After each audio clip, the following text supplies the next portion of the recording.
தமிழகத்தில் ரேப் அதிகமாயிருச்சு, தமிழகத்தில் பெண்களுக்கு எதிரான குற்றம் அதிகமாயிருச்சு.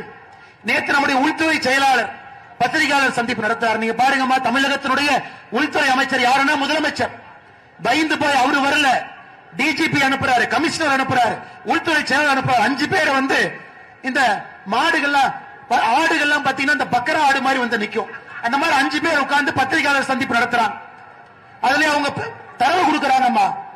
5 ஆண்டுகள்ல தமிழகத்தில் நடந்த கொலை மட்டுமே 5 ஆண்டுகள்ல தமிழகத்தில் நடந்த கொலை 8008 பேர் தமிழகத்திலே வெட்டி படுகொலை செய்யப்பட்டிருக்கின்றார்கள். 5 ஆண்டுகள் 5 ஆண்டுகள் நடந்த கற்பழிப்பு மட்டுமே தமிழகத்தில் 2080. 5 ஆண்டுகள்ல இது நல்லா கேளுங்கம்மா, 5 ஆண்டுகள்ல 18 வயசுக்கு கீழ் இருக்கக்கூடிய பெண் குழந்தை, 18 வயசு கீழ் இருக்கக்கூடிய பெண் குழந்தையின் மீது நடத்த